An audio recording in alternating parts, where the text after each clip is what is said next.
Hello and welcome back to my channel. My name is David Novak. This is going to be one of those videos that meanders all over the place, because why not? The catalyst for it, the immediate catalyst, was a video that I watched earlier today on the channel of Alex O'Connor. I believe he calls his channel Within Reason. He often chats with guests about religious topics. And this time he was talking with Ayaan Hirsi Ali, and the title of it was Why I Converted to Christianity. So it's about an hour long, and maybe a little bit more than that. And it makes reference to an article by the guest, which, let's see, I have it here somewhere. Ayaan Hirsi Ali, Why I Am Now a Christian. Now, I have not read the article. I watched the interview and found it very interesting. If you do look at it, it's worth sticking around till the very end, I think. The interview was recorded on Election Day, and so there is a little bit of discussion about USA politics, and it is not the direction I would have had it go, but what Ayaan Hirsi Ali has to say is definitely something that should be listened to. Now, my view on the Democratic Party was that it failed by moving too far to the right. She actually believes that the party moved too far to the left. So her view comes down to that she believes it is better to have a bad man such as Donald Trump in office than a wishy-washy president as Kamala Harris would have been, or at least as she showed herself to be in the campaign, which is most certainly the case. She criticizes the Democrats for portraying Trump as a Hitler. Well, the man admittedly studied Hitler. He would like to be a Hitler, let's put it that way. And so I don't think any good can come of his having been elected to the office. So she and I diverge on that front. But nevertheless, I think that her discussion of the Christian religion is interesting. Why she converted to it. She originally was born into the religion that has become known as Islam. I think in a former day we would have called it Mohammedism. Yeah. And then she converted and became an atheist, and more recently, more than a year ago, converted again and became a Christian, and talks about her reasons. And I think they're very worth listening to, but it gave me to think maybe I should talk about my own reasons to have converted. So it was in 1996 that I took the plunge, so to speak. Now, I did not take the plunge. I just had some water sprinkled on me in an Episcopal church. There was a cat. The church cat was in attendance, so that was a good sign. I went to the Episcopal church because my understanding was it was very open intellectually. You possibly have heard of Bishop Spong. He is, or I think he still lives, but not very actively. He must be up there. But he was a bishop who does not support certain things like, I don't know what it was,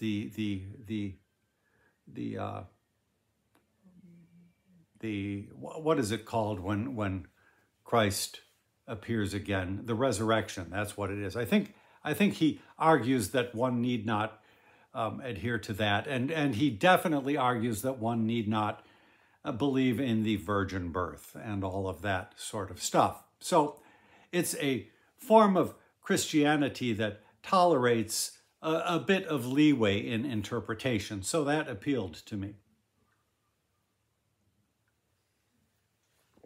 I'm not sure where I should take this exactly, but the title to the piece that I just showed you was Why I Am Now a Christian. That is referring to this book, actually. It's almost 100 years since Bertrand Russell wrote this book, Why I Am Not a Christian. I have not read this. It's on my TBR. It's something I intend to read one of these days. But I've had nothing but admiration for Bertrand Russell based upon the few things that I have read.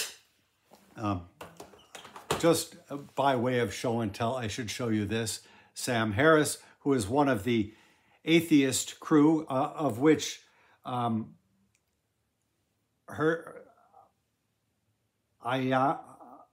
Hirsi Ali was once a part.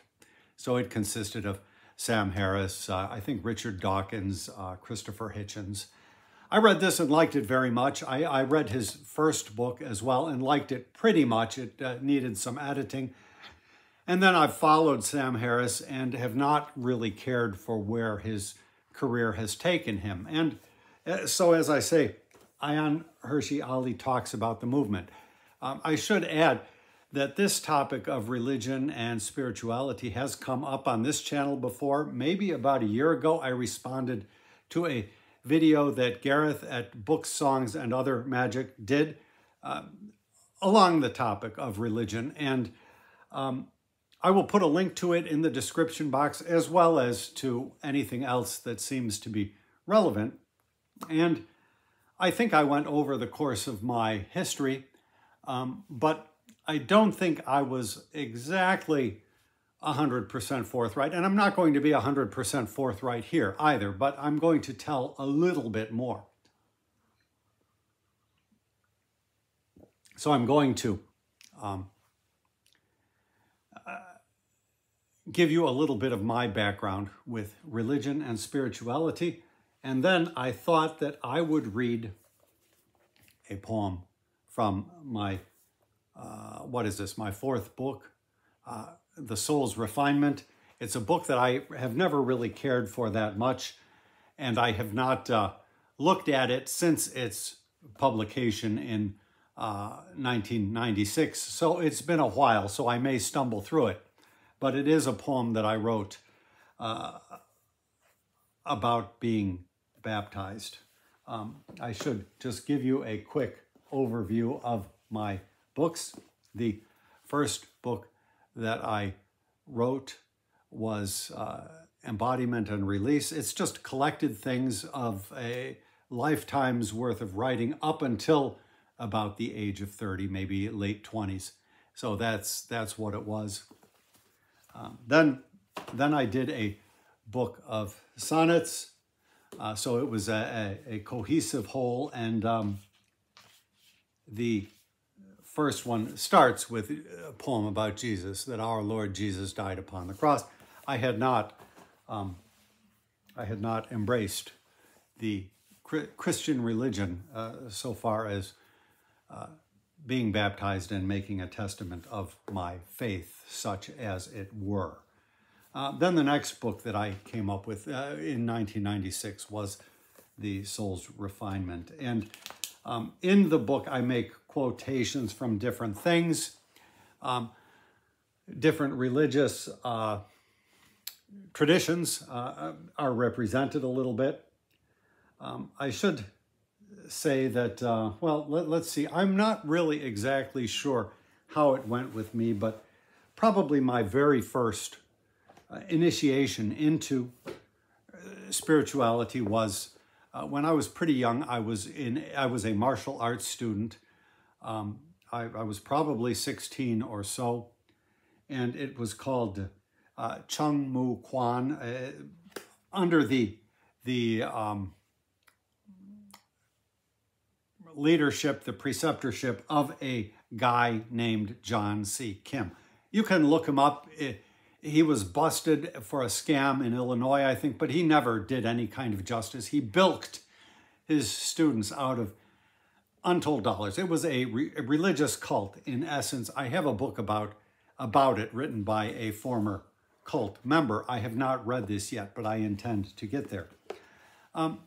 So I learned early on a bit about the power of spirituality and religion. But early on, I had a friend named Marcia who introduced me to Martin Buber.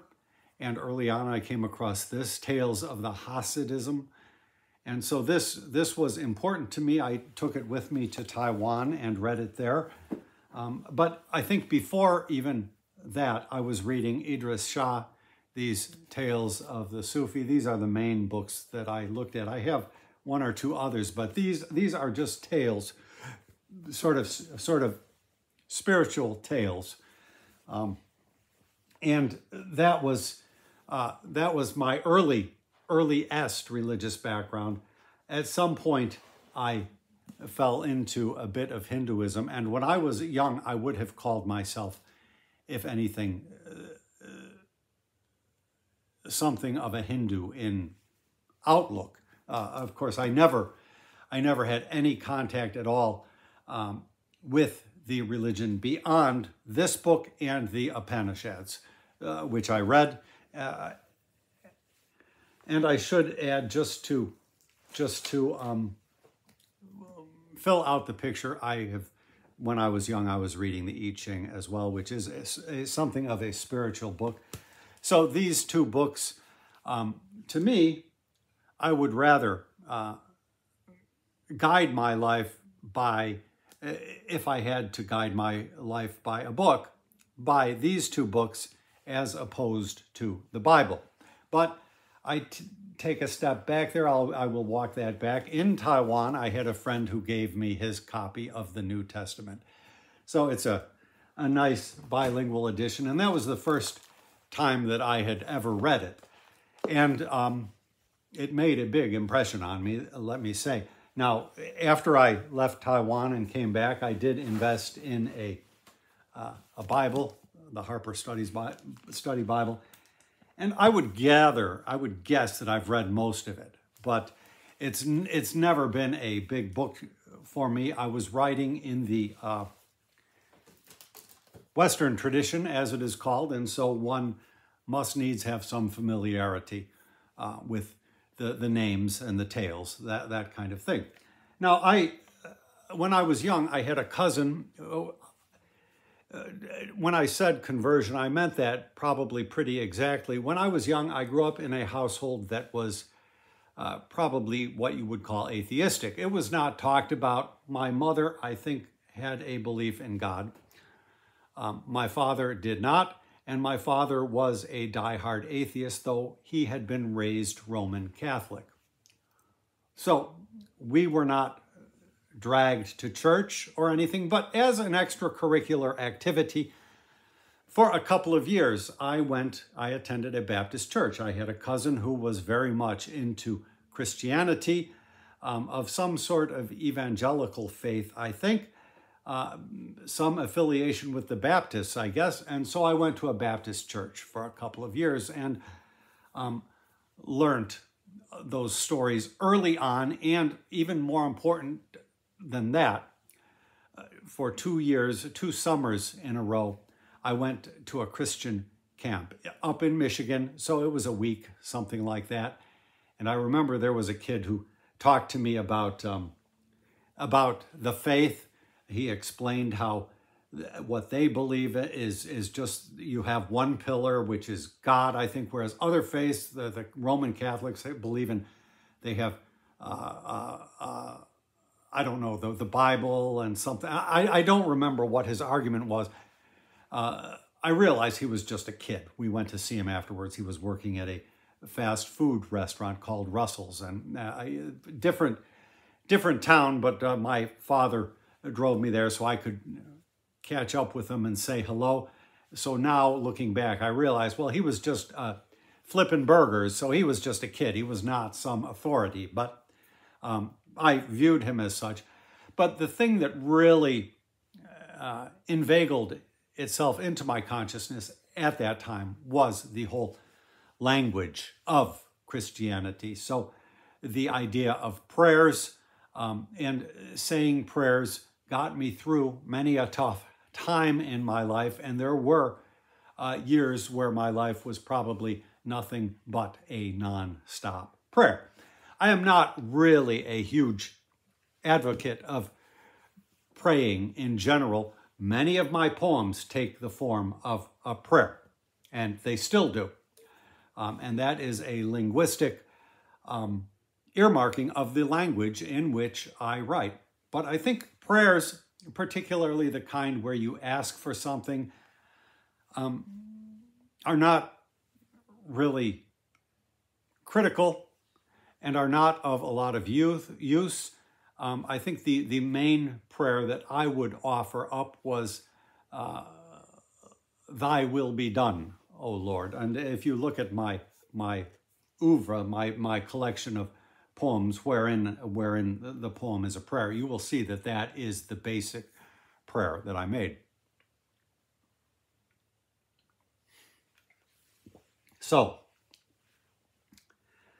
Ayaan Hirsi Ali says at one point, and I think her words are very interesting and very worth scrutinizing. She says, "I choose to believe." That is another bit of difference between her and me, because years ago, I remember reading a book about music, and the composer Berlioz said about Brahms, "What a great man, what a great soul, but he believes in nothing." And I think I admired that quite a bit. And so I shaped my life in that direction. I believe in nothing. Okay? So she chooses to believe in the Christian faith. I believe in nothing. Now, I should add to that, just for the heck of it, I've also mentioned, I am, if you read my poetry, which you probably haven't, but you've seen enough on this channel, you know that a leading figure in my poetic maturation has been the Jamaican-born poet, but we would call him an American poet, Claude McKay. So this is a biography. At the time, this was the only biography that existed, so far as I know, and I read it more than once, by Wayne Cooper. I don't know if you can see that there. Really a marvelous book. And I have another one here, which is more current than that. But I think nowadays, I think there's multiple biographies out about this poet. He was hardly considered back in those days, but his poetry spoke to me. And one of the choices that he had to make was a choice between the religion of Islam and Christianity, and he decided to go with Roman Catholicism because he felt that he had traveled to the Soviet Union. He felt that communism represented a great threat. And so he felt that the Roman Catholic Church was the only force that he felt capable of withstanding that. He acknowledged that he might well have gone either way in terms of his religion selection. So he flirted with Mohammedism, I guess. Or is it Mohammedan? I don't know, with the Mohammedan faith, let's say. Or Islam as we know it. I should say, Ayaan Hirsi Ali says that the religions are not at all equal. And I in my William Blake, this early book, even though it's not a poem, it says complete poems. They reprinted his nice little essays, There Is No Natural Religion. and all religions are one. And he gives you his theory based upon a vision which he had. But I believe Blake is wrong when he thinks all religions are one, and I agree with I've never read Ayaan Hirsi Ali.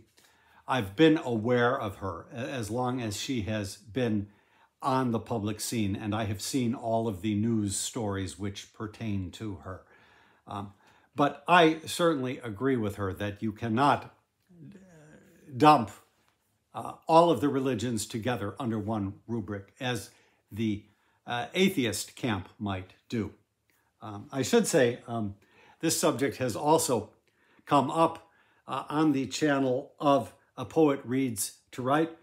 Philip has talked about his own journey through, to a degree out of, and to a degree possibly back towards Christianity. He and I chatted a little bit just in the comments section about Bishop Spong. He was very well aware, had read Bishop Spong's books. I have one of them and I can't find it. I think it's down in the basement. Theology is really not my thing. But it was a point of great pride to me that my fifth book, Against Holy War, written after the World Trade Center towers came down, I looked for a blurb. Nobody wanted to blurb the book. People were not happy with the Christian slant the book took.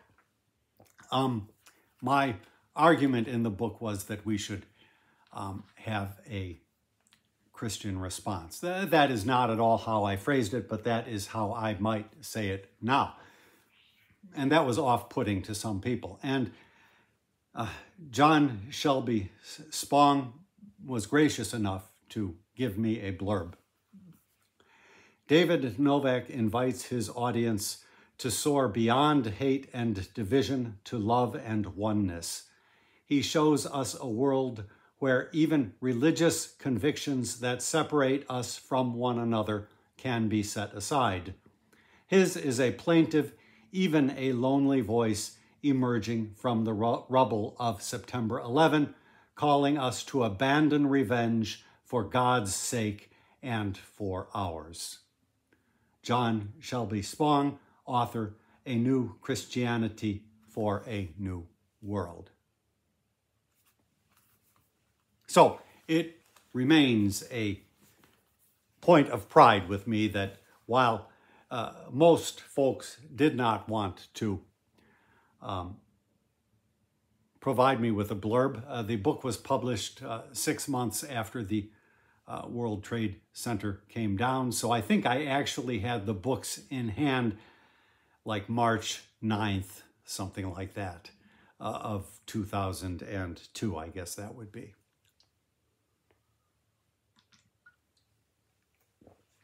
So, my gratitude. Now,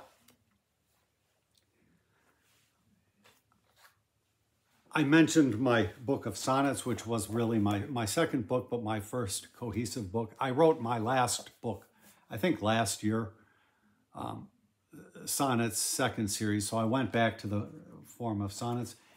And I really wondered how the religious stance in my last book would compare to that in my first book. Because, if anything, I have moved further away from Christianity. As I said, I believe in nothing. But that is tempered with an experience which occurred to me when I was 29 or 30, maybe.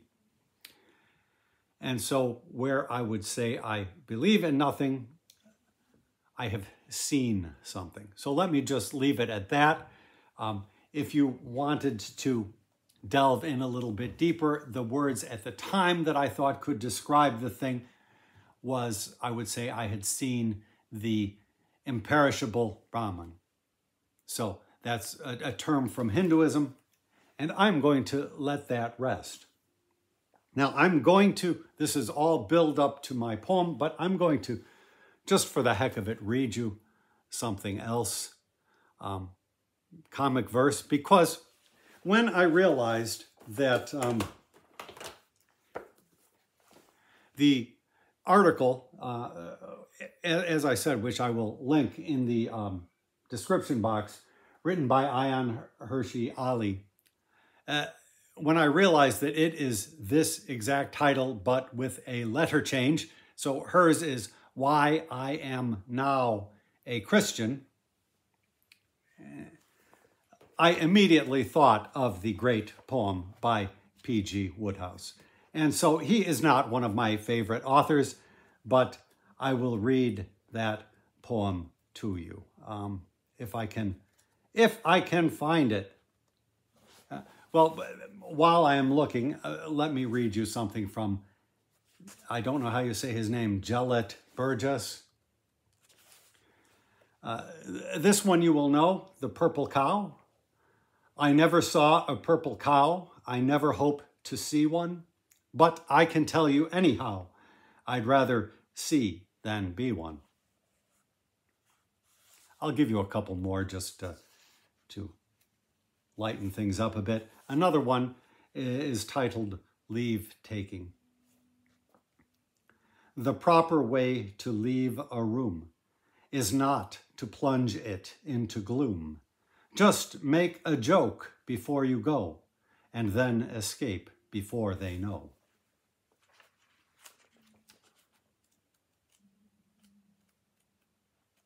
There's Wodehouse. And one last one by Burgess. 5 ans après, I think that's how you might say it. I think it means something like 5 years after. Ah, yes, I wrote The Purple Cow. I'm sorry now I wrote it, but I can tell you anyhow, I'll kill you if you quote it. So, the P.G. Wodehouse poem that I'm going to read is titled Printer's Error. It's a little bit dated, I think.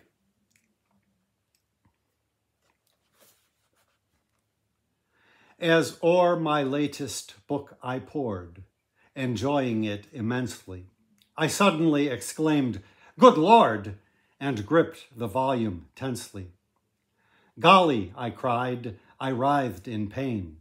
"They've done it on me once again," and furrows creased my brow. I'd written, which I thought quite good, Ruth, ripening into womanhood, was now a girl who knocked men flat and frequently got whistled at. And some vile, careless, casual gook had spoiled the best thing in the book by printing not. Yes, not, great Scott, when I had written now. On murder in the first degree, the law I knew is rigid. Its attitude, if A kills B, to A is always frigid. It counts it not a trivial slip if on behalf of authorship you liquidate compositors. This kind of conduct it abhors and seldom will allow. Nevertheless, I deemed it best, and in the public interest, to buy a gun, to oil it well, inserting what is called a shell, and go and pot with sudden shot this printer who had printed not when I had written now. I tracked the bounder to his den through private information. I said, "Good afternoon," and then explained the situation. "I'm not a fussy man," I said. "I smile when you put rid for red, and bad for bed, and hode for head, and bulge instead of bow. When wone appears in lieu of wine, or if you alter cone to shine, I never make a row. I know how easy errors are, But this time you have gone too far. By printing not when you knew what I really wrote was now. Prepare, I said, to meet your God, or as you'd say, your goo or bod, or possibly your gow.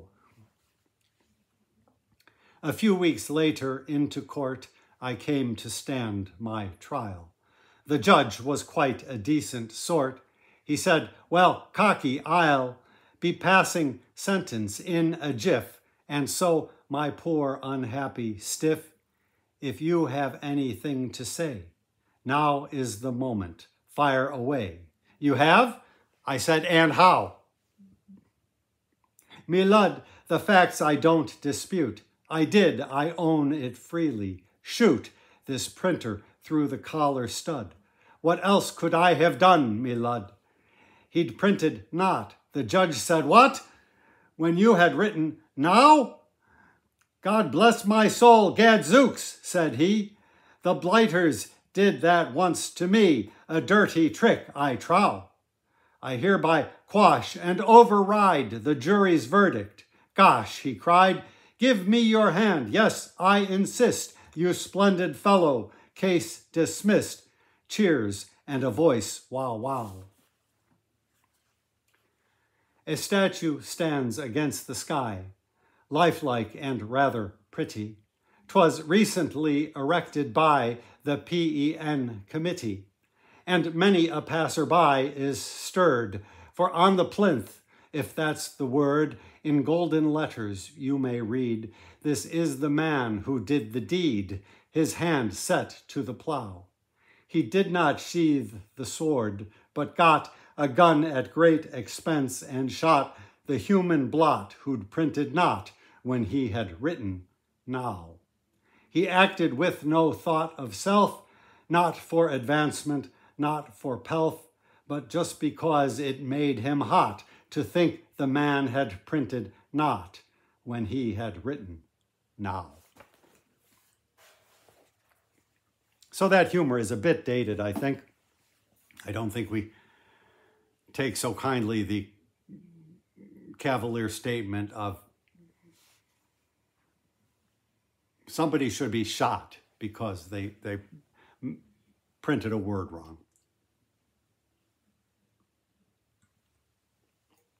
It's a joke, but people have done as much. Now I will try to find mine in here. Oh, I put a bookmark, but I really haven't read it. I've read the first couple of lines just to make sure I had the right poem. Oh, and in fact, I have a quotation from Swami Nikhilananda. So you see, this is the poem, and there's the quotation. So I will read the whole thing. I should say that Woodhouse is one of those writers like Ezra Pound. I think his writing is okay, and there are bits of it that I like. I would say that poem which I just read is somewhat amusing. The prosody is pretty well excellent, but overall, I do not care for Woodhouse, and I don't know if, like with Pound, it's because he was a traitor in the cause of war. He and Ezra Pound are the sorts of writer you have to read divorced from their personal activities to a degree. I think people would argue that Pound was the worse, but I think people would admit that both men were a bit nutty. But then, who isn't?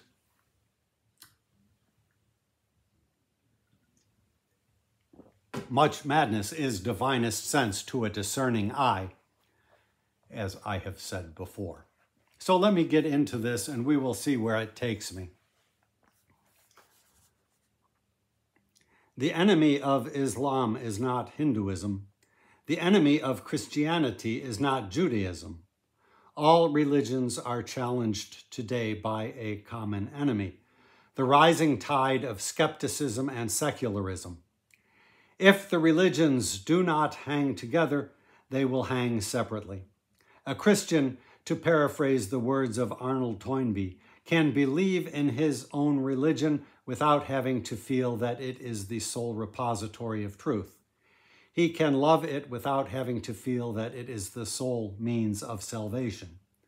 He can take Buddha's words to heart without being disloyal to Christ.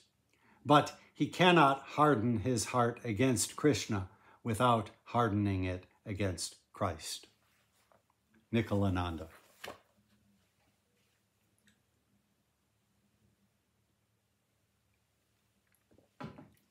There was another quote by him that I wanted to fit into the book and I wasn't able to, about how scriptures and religions are kind of like clocks that have to be readjusted periodically according to the sun. No clock records the time, the sun's revolution precisely, and so every so often the calendars have to be readjusted. And his the quote, which somehow I missed on putting in here, was that such is the same with religions and with scriptures. Today I am baptized. O Father, let me truly be thine own, as I have chosen to follow Jesus' footpath, passing sweet, his mercy soluble, to leave my woes in. Father, let me not ever have heart frozen against my fellow mortal, be he poor, for he my brother is, not distant cousin, though he be beggar knocking on my door. Lord, let me have thy mercy, but deplore me if, holding a prayer book in my hand, I worship printed Christ, but look no more for Christ among your living mortal band, brigands though we may be. Let me not shun the Holy Spirit in all every one. Lord, I have been baptized, for though I feel content that there are paths which men have taken divergent from that which to me is real, to me, in Jesus, man can't be mistaken. Lord, human intellect can read and take in so many sundry creeds from printed book. But I believe to solace man's heart aching, in one another living we must look. Lord, peace upon my brethren, though they took a road so variant from that I follow, along the steep and narrow ways, dark nook that I have traveled in, hopeless and hollow. Lord, I have chosen to stand with the Son, him whose forgiveness falls on every one. Father, in Jesus Christ, let me remain, now that I have before all men, if not with pomp and circumstance, so hereby slain all past iniquities, if not forgot, yet not to be remembered worth a jot, now that I have acknowledged Jesus Lord and Savior. Other mortals may have got a path divergent from mine. Let no sword of retribution smite them, nor harsh word of stern chastisement, if they be in spirit near to the Christ. For Jesus did record affinity with those who did draw near it, the Holy Spirit, though against his name they speak, if they the Spirit not blaspheme. Today I am baptized. O Father, let me have thy mercy, that my spirit thrive in thee as thou art shield and coverlet against temptations in the world alive and evil. Father, teach me to forgive as Jesus did, not merely 7 times, but 7 times 70. For I've been niggardly, remiss with nickels, dimes of charity for men, whilst mine own crimes beyond extenuation have demanded forgiveness countless times, as dirt begrimes a soul that never had been reprimanded. Today, O Lord, there can be no more schism within my heart this day of my baptism. So it was a concern to me, as I say, when I did my last book, if I had moved away too far from that initial testament, and I don't think I did. I surely had these and thous addressed to God less frequently. But as I say, I have the memory of an experience which goes way back.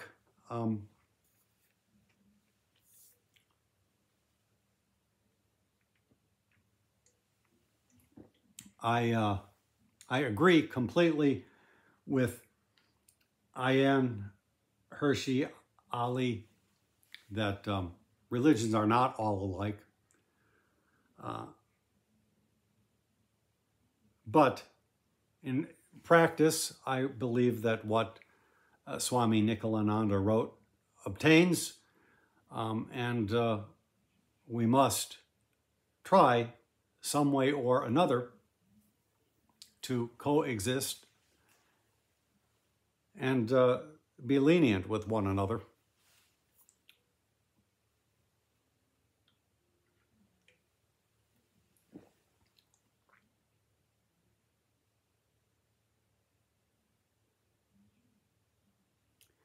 I suppose that sums up everything that I have to say. If you read that book or others, I haven't read it for almost 30 years now because it's not one of my favorite books by any means. It was a bear, though, because I did a lot of quotation of other sources, and then to try to get those sources took, well, it was an ordeal. People asking for money, people, all kinds of correspondence was behind it. But not having read that poem since then, I think that I can still stand by it. So,